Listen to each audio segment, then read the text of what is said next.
اسلام کی نسبت سے ہی، اسلام کے تعلق سے ہی، اسلام کی محبت سے ہی ہم پاکستانی ہیں، پاکستان ہمارا ہے، ہم پاکستانی ہیں، پاکستان ہمارا ہے، ہم پاکستانی ہیں، پاکستان ہمارا ہے، ہم پاکستانی ہیں، پاکستان ہمارا ہے۔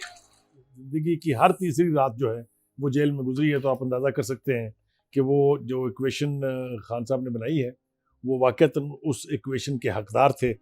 اور ہندوستان کی جو بھی رجیم ہو، چاہے وہ مودی کی رجیم ہے، چاہے اس سے پہلے واجپئی تھی، اس سے پہلے جو بھی رجیمز رہی ہے، ان کی سب سے بڑی مخاصمت ان کے ساتھ یہ تھی کہ یہ بڑے کھلے انداز میں، بڑے صاف لفظوں میں پاکستان سے الحاق کی بات نہیں کرتے تھے، بلکہ بلیو کرتے تھے اس کے اوپر.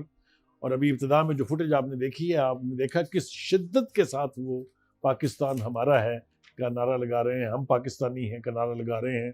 اور میں سمجھتا ہوں آخر لمحہ جو تھا ان کی زندگی کا، اس میں بھی ان کے پرو پاکستان ہونے کا سب سے بڑا ثبوت اور دلیل یہ ہے کہ ان کا جنازہ جو تھا، جو ان کی باڈی تھی، اس کو پاکستان کے پرچم میں لپیٹ کے ان تمام تر سختیوں کے باوجود، جس کا حوالہ دیا خان صاحب نے شروع میں، ان کو دفنایا گیا ہے.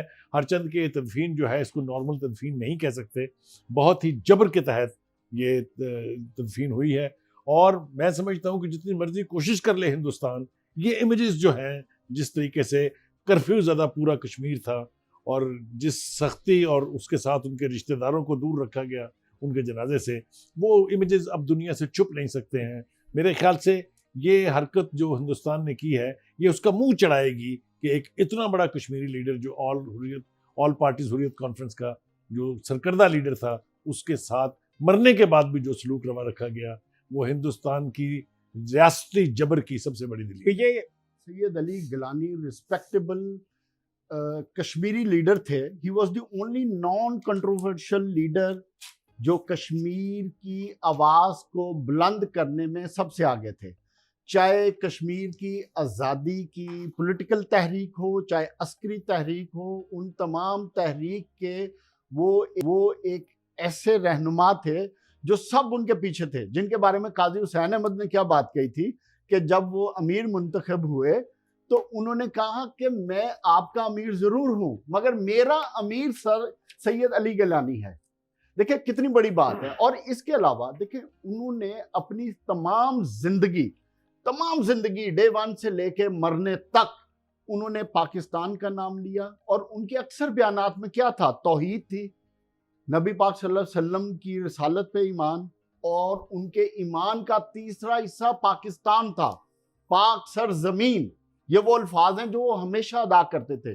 جو پاکستان کے ساتھ محبت تھی، وہ ایسی محبت تھی جو آج تک کسی بھی کشمیری لیڈر نے اتنی محبت نہیں شو کی. یہ وہ خلا ہے جو اب شاید پر نہ ہو سکے. لیکن آنے والے وقت میں مجھے جو چیز سمجھ آ رہی ہے کہ ایک ایسا لیڈر ہے مسرت عالم بھٹ، جس کے بارے میں کہا جاتا ہے کہ وہ اس سید علی گیلانی کے اس ویکیوم کو فل کرنے کی صلاحیت رکھتا ہے.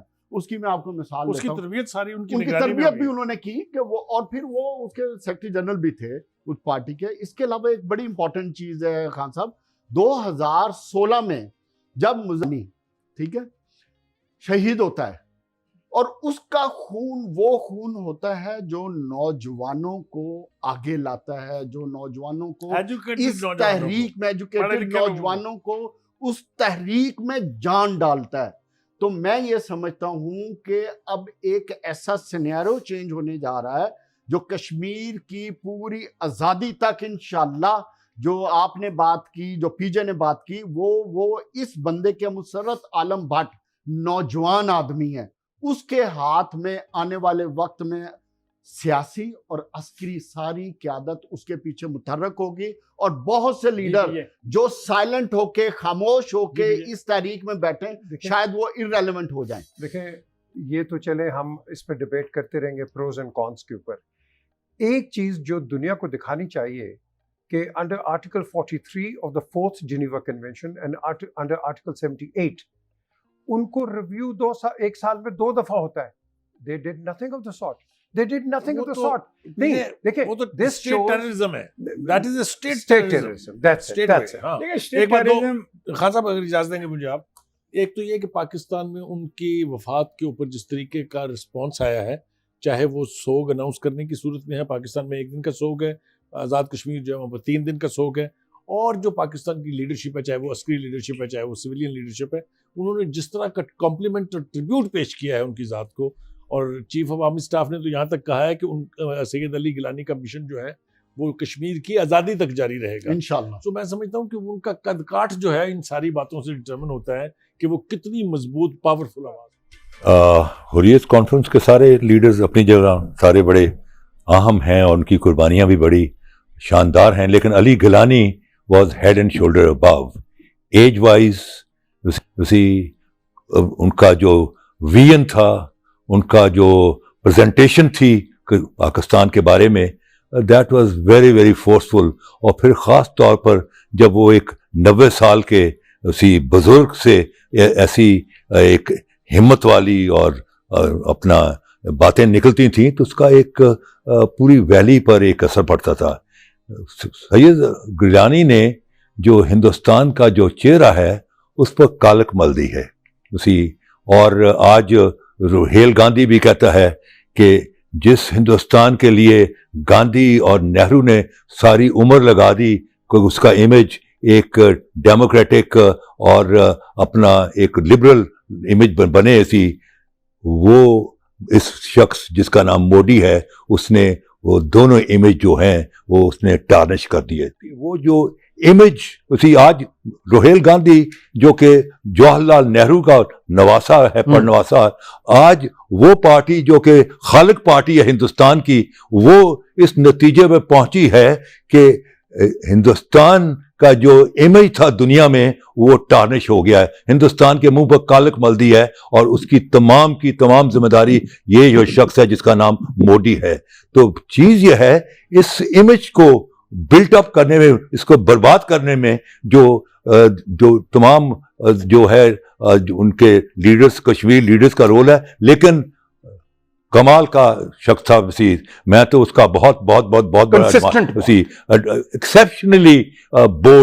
ایکسیپشنلی بولڈ, تو میں تو اس کا بہت ہی عزت اور احترام ہے میرے دل میں. اللہ تعالیٰ ان کو غریق رحمت کرے اور کروڑ پھولوں کی سیج کرے, اور اللہ تعالیٰ ان کی جو حد نگاہ تک ان کی قبر کو وسعت عطا فرمائے, اور اللہ تعالیٰ ان کو رسول پاک صلی اللہ علیہ وسلم کے مبارک ہاتھوں سے حوض کوثر سے ان کو شرابن طہورا پلائے تاکہ ان کی دون دنیا کی پیاس بجھ جائے, اور اللہ تعالیٰ ان کو عظمت دے, ان کے خاندان والوں کو ہمت اور حوصلہ دے.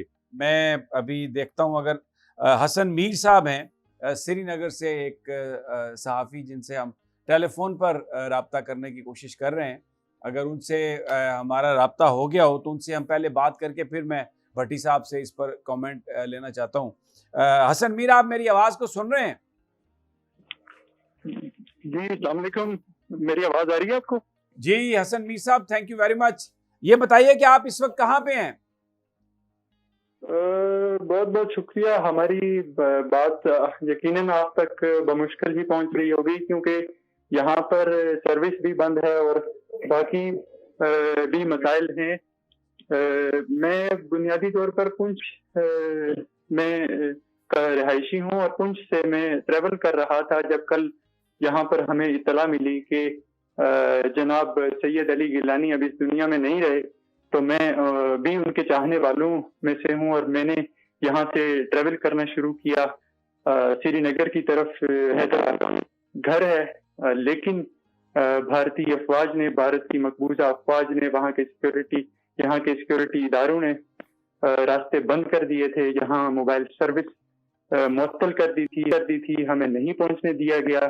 جگہ جگہ پر مشکلات, جگہ جگہ پر جو تھے وہ رکاوٹیں کھڑی کی گئی, اور اب بہت سی مشکلات کے بعد میں نہیں پہنچ سکا. انتہائی معذرت کے ساتھ میں آپ کو یہ بتا رہا ہوں. اور اس کے بعد پھر اب میں سری نگر شہر میں نہیں ہوں بلکہ اس سے ایک مقامی علاقے میں ہوں, کیونکہ سری نگر شہر کے اندر موبائل کی سروس, تو اس وقت جو صورتحال ہے وہ کافی کشیدہ ہے. بہت زیادہ غم و غصے کی کیفیت ہے. میرا خود دل بہت رنجیدہ ہے. جہاں ہم کشمیریوں نے علی گیلانی صاحب کو پاکستان کے جھنڈے میں لپیٹ کر دفنایا ہے، اور لیکن اس جھنڈے کے ساتھ جو بھارت کی مقبوضہ فوج نے سلوک کیا وہ نہایت نامناسب تھا. وہ رویہ کسی صورت بھی قابل قبول نہیں تھا. انہوں نے اس جھنڈے کو پھاڑ دیا. انہوں نے ان کی آخری وصیت بھی پوری نہ ہونے دی. انہوں نے مرحوم علی گیلانی جو صرف کشمیریوں کے نہیں پاکستانیوں کے بھی لیڈر تھے، پاکستانیوں کے بھی رہنما تھے، بھارت میں مسلمانوں کے رہنما تھے، پوری دنیا میں مسلمانوں کی ایک توانا آواز تھی. تحریک آزادی کشمیر کے نہ صرف وہ نمائندہ تھے بلکہ کے لیے انہوں نے ساری دنیا کے سامنے ہماری آواز پہنچائی.